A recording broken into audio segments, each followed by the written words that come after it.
tidak mau menyampaikan rasa terima kasihnya kepada sesama manusia, hakikatnya orang tersebut belum bersyukur kepada Allah Subhanahu wa taala.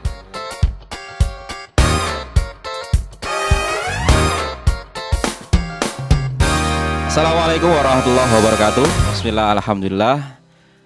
Pada kali ini kita bisa berjumpa lagi, yang tentunya pada malam hari ini kita ditemani oleh ini idola saya. Jadi pemirsa, ini salah satu ustadz atau Gus idola saya, Gus Izzat. Assalamualaikum Gus. Waalaikumsalam. Waalaikumsalam. Sehat nggih Gus nggih? Siap, sehat. Alhamdulillah. Ini sehat.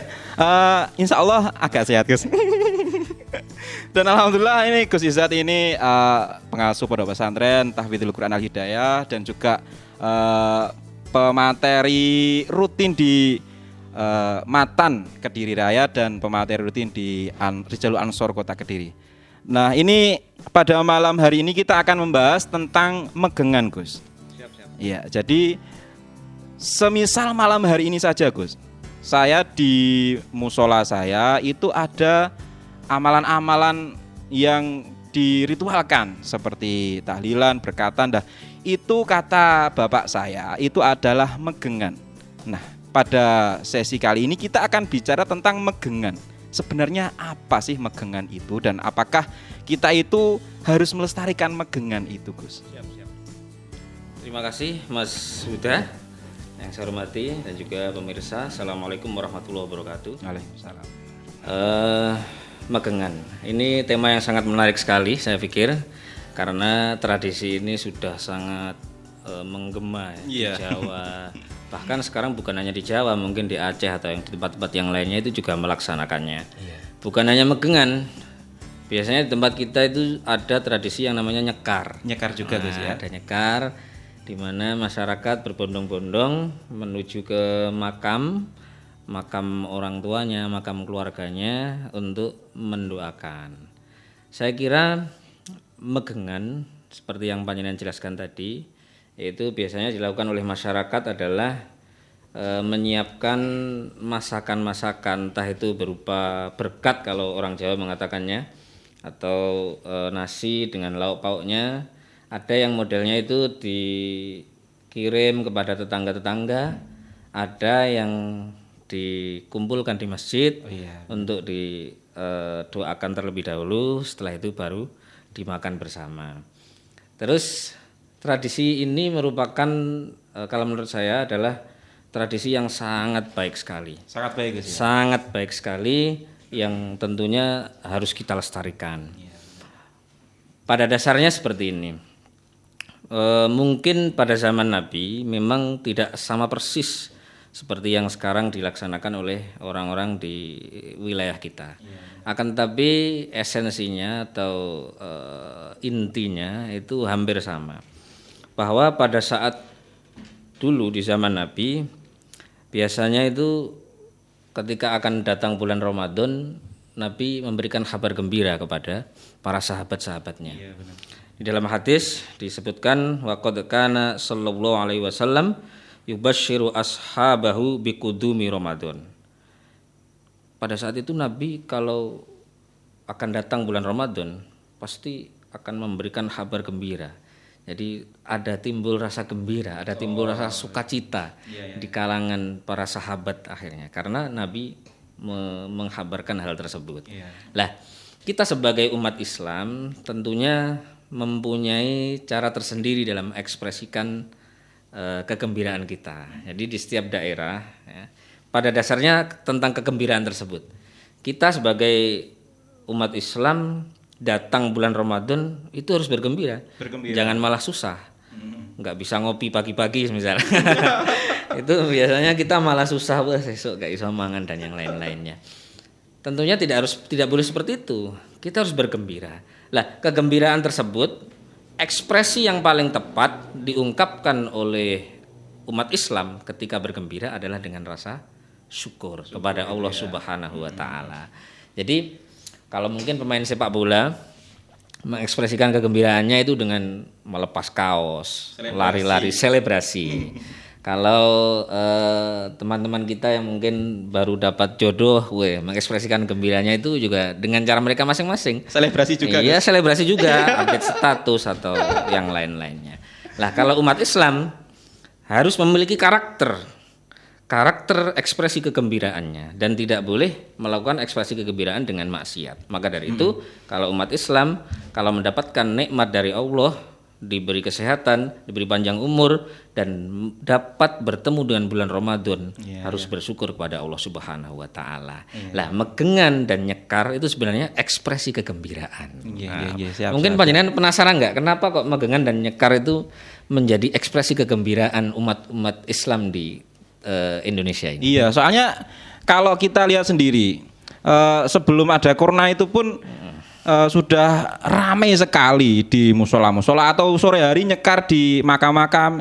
Pada saat corona kali ini pun juga ternyata budaya nyekar dan megengan ini tetap semangat dan warga itu tetap mau mengadakan megengan dan nyekar, Gus. Ya, mungkin karena memang ajaran dari orang-orang tua kita terdahulu ya, yang ajaran-ajaran tersebut sangat positif sekali, walaupun ya kadang-kadang timbul pertanyaan, walah iku ajarane mbae, dudu ajarane Kanjeng Nabi nyapa diikuti.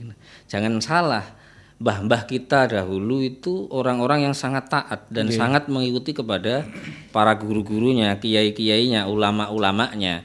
Bahkan saking nurutnya kadang-kadang mereka tidak memerlukan dalil untuk mengikuti para ulama tersebut. Tapi kita yakin ulama-ulama itu memiliki dalilnya. Dan sekarang kita sedikit mengotak-ngatik lah.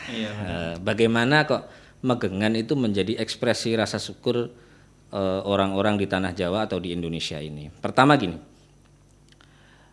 pastilah kita sebagai umat Islam ketika datangnya Ramadan harus gembira dan harus bersyukur. Itu sudah pasti. Itu juga ajaran dari Nabi Muhammad SAW.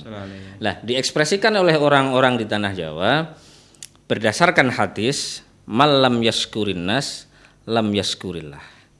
Barang siapa orang tersebut tidak mau berterima kasih, tidak mau membagi kebahagiaan kepada sesama manusia, tidak mau menyampaikan rasa terima kasihnya kepada sesama manusia, hakikatnya orang tersebut belum bersyukur kepada Allah Subhanahu wa taala. Jadi bersyukur kepada Allah Subhanahu wa taala itu masih ada tahapannya. Semisal di daerah kita biasanya ya, kalau ada tetangga beli kendaraan baru, itu pasti juga ngundang tetangga-tetangga sebelah atau mungkin ater-ater bahasanya gitu. Atau mereka mendirikan rumah. Mereka gendurenan istilahnya.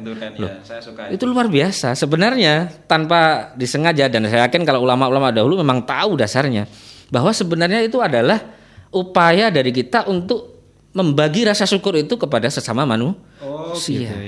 Karena hakikatnya syukur kepada Allah juga harus bersyukur atau membagi kebahagiaan, membagi rasa terima kasih kepada sesama manusia tadi. Seperti hadis tadi, malam yaskurin nas, lam yaskurillah. Belum bersyukur kepada atau belum berterima kasih kepada sesama manusia, hakikatnya dia belum bersyukur kepada Allah Subhanahu wa taala. Maka dari itu ungkapan rasa terima kasih contoh semisal panjenengan kan jomblo ya. Iya, makasih. Jomblo apa single? Terus ada orang yang berjasa terhadap kisah asmara panjenengan. Semisal menemukan jodoh untuk panjenengan. Apakah panjenengan langsung ya wis matur suwun seperti itu? Apakah ada ekspresi lain? Tentunya panjenengan akan membekas di dalam hati panjenengan. Besok kalau ketemu lagi pengen saya kasih apa. Itu kan hanya ekspresi. Walaupun mungkin Kanjeng Nabi dulu tidak seperti itu, memiliki cara-cara lain. Akan tetapi ekspresi dari setiap manusia selama itu tidak keluar dari koridor syariat atau mungkin dia ekspresinya lewat maksiat, tasyakuran, malah justru ngundang hal-hal yang tidak baik. Nah itu nggak boleh. Akan tetapi rasa syukur kita wujudkan dalam sedekah, kita wujudkan dalam mengundang tetangga untuk berdoa bersama, itu kan sangat baik sekali. Boleh berarti. Sangat baik bahkan. Maka dari itu sekali lagi megengan itu adalah ekspresi rasa syukur, berbagi kebahagiaan mengungkapkan rasa terima kasih kepada sesama manusia yang berjasa kepada kita, tetangga tentunya itu kan, tetangga itu ya orang-orang yang sangat berjasa kepada kita kan. Tanpa tetangga bagaimana kita, padahal kita ini adalah makhluk sosial, seperti itu.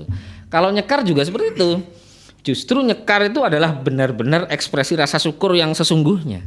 Karena apa? Dengan panjenengan masih dapat menghirup udara di bulan Ramadan, berkesempatan untuk mendapatkan fadilah-fadilah amalan di bulan Ramadan, berkesempatan untuk memperbanyak ibadah karena tunjangan-tunjangan ya, artinya bukan tunjangan uang. Seperti ini. Biasanya panjenengan sangat malas untuk, ini bukan panjenengan ya, mungkin orang lain lah, orang lain ya. Anggap saja malas membaca Al-Qur'an semisal. Tapi ketika Ramadan itu banyak yang mendukung. Di musola-musola ada tadarus, di masjid-masjid ada kegiatan membaca Al-Qur'an bersama. Akhirnya ada dorongan untuk kita mengikuti hal tersebut. Kalau di hari-hari biasa pasti aras-arasan lah. Dalam satu hari membaca satu surat itu aja udah luar biasa itu. Iya, kadang-kadang Al-Qur'an yang kita miliki aja masih dipipet penuh dengan itu saya banget. Lah, artinya Ramadan ini sangat menunjang lah. Kita harus bersyukur dapat bertemu dengan Ramadan. Tadi kembali ke kaidah tidak bersyukur kepada sesama manusia, hakikatnya belum bersyukur kepada Allah, dan orang yang paling berjasa terhadap diri kita adalah orang tua. Kalau orang tua kita masih hidup, kita layani dengan baik, kita taat kepadanya, kita mengikuti dawuh-dawuhnya. Tapi kalau sudah meninggal, bagaimana kita ungkapkan rasa syukur kepada orang tua? Tidak ada cara lain kecuali dengan mendoakannya. Iya, Gus, benar. Nah, jadi kalau megengan, kita ekspresi rasa syukur kepada tetangga-tetangga kita. Iya. Kalau nyekar adalah rasa syukur kita kepada orang tua kita yang sudah berjasa di dalam kehidupan ini. Dan ketika panjenengan megengan, ketika panjenengan nyekar, saya yakin itu adalah hakikat rasa syukur kita kepada Allah Subhanahu wa taala. Nah, kenapa kita penting untuk bersyukur? Karena syukur itu akan menambahkan nikmat yang diberikan oleh Allah. In syakartum la azidannakum wa la in kafartum inna adzabi lasyadid. Ketahuilah bahwa nikmat itu bertambah bukan hanya tentang kuantitas. Contoh, panjenengan dapat gaji 2 juta. Bersyukur, ya Allah, alhamdulillah, besok dapat 3 juta. Bukan hanya soal itu. Akan tapi panjenengan diberi anugerah oleh Allah dapat bertemu dengan Ramadan, panjenengan bersyukur. Tahun kemarin sholat tarawihnya mungkin ada yang bolong sampai 27 lah kira-kira, semisal 27 ya. Itu bolong. Lah, mungkin saja karena rasa syukur panjenengan akhirnya di bulan ini semakin ditingkatkan oleh Allah Subhanahu wa taala. Karena yang membuat kita mampu untuk beribadah, yang menggerakkan hati kita untuk mau sholat tarawih, tadarus dan yang lain-lainnya adalah Allah Subhanahu wa taala. La haula wala quwata illa billahil aliyil azim. Maka dari itu sangat penting kita menjelang Ramadan ini untuk menunjukkan rasa sukacita kita kepada Allah Subhanahu wa taala, rasa syukur kita kepada Allah Subhanahu wa taala dengan mengekspresikannya kepada sesama manusia. Dan salah satunya caranya adalah megengan dan juga nyekar tadi. Maka dari itu untuk generasi muda, monggo, walaupun ini sepertinya namanya Jawa banget ya, megengan, nyekar.